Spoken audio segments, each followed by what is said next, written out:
Saludos cordiales amigos y hermanos. Esta presentación es sobre la exégesis bíblica autorizada por el Vaticano con el objetivo de dar a conocer la norma de interpretación de la Biblia en la Iglesia Católica Romana. En esta entrega voy a compartir la parte inicial de la norma respecto al método para la interpretación de la Biblia en la Iglesia Católica Romana, método aprobado y autorizado por el Santo Padre, el Papa Juan Pablo II, el viernes 23 de abril de 1993. Según el documento oficial, el método histórico crítico es indispensable para el estudio científico del sentido de los textos antiguos. Puesto que la Biblia ha sido escrita por autores humanos en todas sus partes y todas sus fuentes, su justa comprensión no solamente admite como legítima, sino que requiere la utilización de este método. Veamos justamente la historia del método histórico crítico. En el siglo XIX, a través de la crítica literaria, se desarrolló la hipótesis documentaria para explicar la redacción del Pentateuco. 4 documentos se habrían fusionado, en parte paralelos entre ellos, aunque provenientes de épocas diferentes. Son el yavista, el eloísta, el deuteronomista, el sacerdotal y el sacerdotal. De este último se había servido el redactor final para estructurar el conjunto.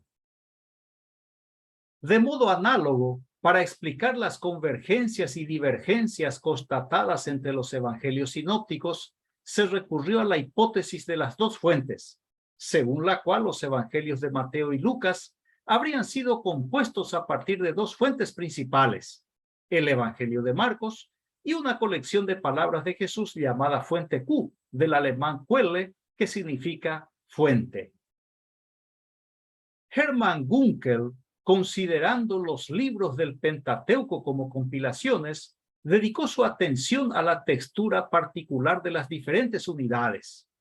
Así, procuró definir el género literario de cada una, por ejemplo, leyenda, himno, etc., y su ambiente de origen, o Sitz in Leben, como por ejemplo la situación jurídica, litúrgica, etc. Con esta investigación de los géneros literarios, está emparentando el estudio crítico de las formas, inaugurado en la exégesis de los sinópticos por Martín Dibelius y Rudolf Bultmann. Este último integró en el estudio crítico de las formas una hermenéutica bíblica inspirada por la filosofía existencialista de Martin Heidegger. Al estudio crítico de las formas se añadió el estudio crítico de la redacción, que procura poner en claro la contribución personal de cada evangelista y las orientaciones teológicas que han guiado su trabajo de redacción. Con la utilización de este último método, la serie de diferentes etapas del método histórico crítico quedó más completa. De la crítica textual se pasa a una crítica literaria, luego a un estudio crítico de las formas y por último a un análisis de la redacción, atento a la composición del texto.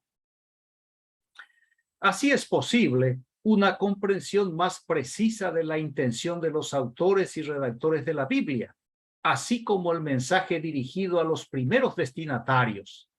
De este modo, el método histórico crítico adquirió una importancia de primer orden. Pasemos ahora a los principios del método histórico crítico.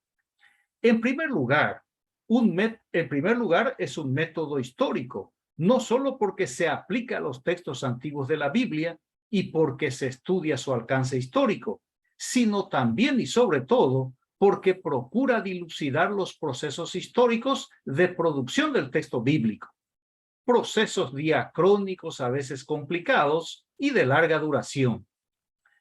En las diferentes etapas de su producción, los textos de la Biblia se dirigen a diferentes categorías de oyentes o de lectores, que se encontraban en situaciones espaciotemporales también diferentes.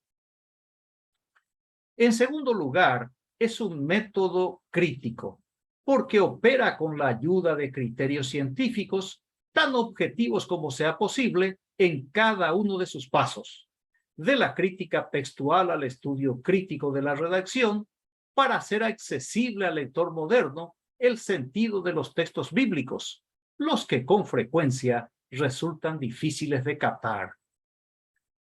Y en tercer lugar, es un método analítico que estudia el texto bíblico del mismo modo que cualquier otro texto de la antigüedad.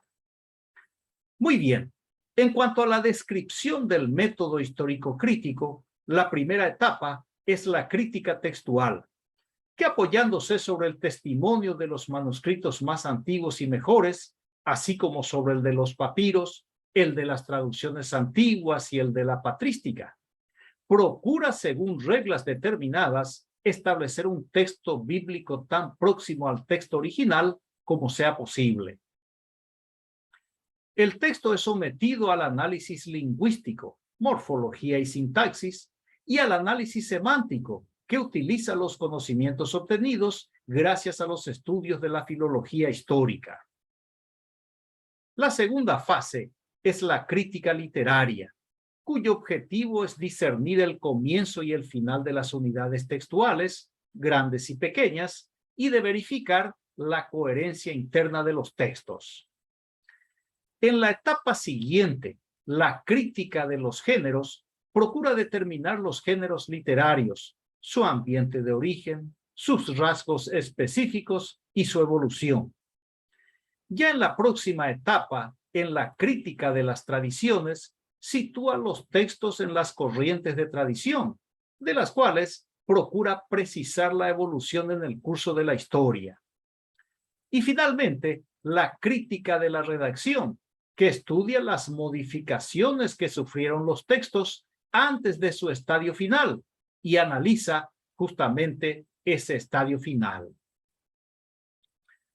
Hagamos ahora una ligera evaluación del método histórico crítico.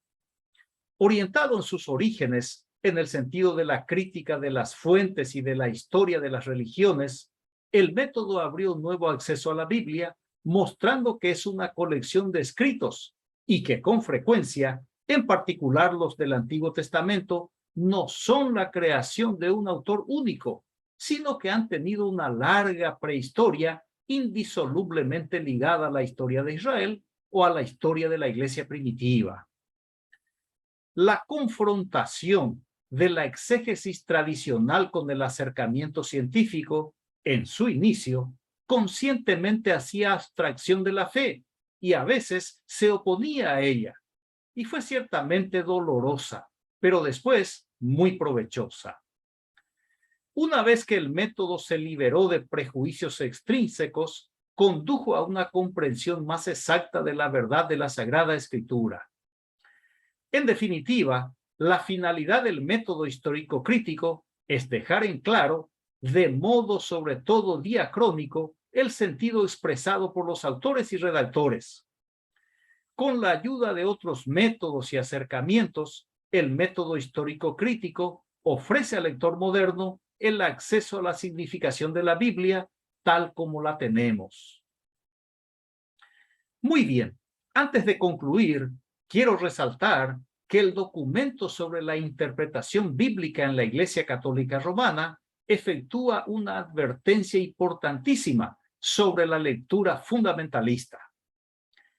Aunque el fundamentalismo tenga razón de insistir sobre la inspiración divina de la Biblia y sobre la inerrancia de la palabra de Dios, su modo de presentar estas verdades se enraiza en una ideología que no es bíblica, a pesar de cuanto digan sus representantes.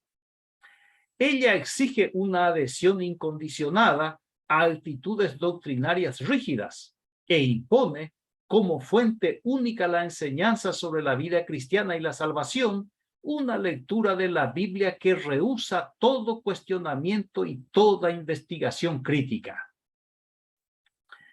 El acercamiento fundamentalista es peligroso porque seduce a las personas que buscan respuestas bíblicas a sus problemas vitales.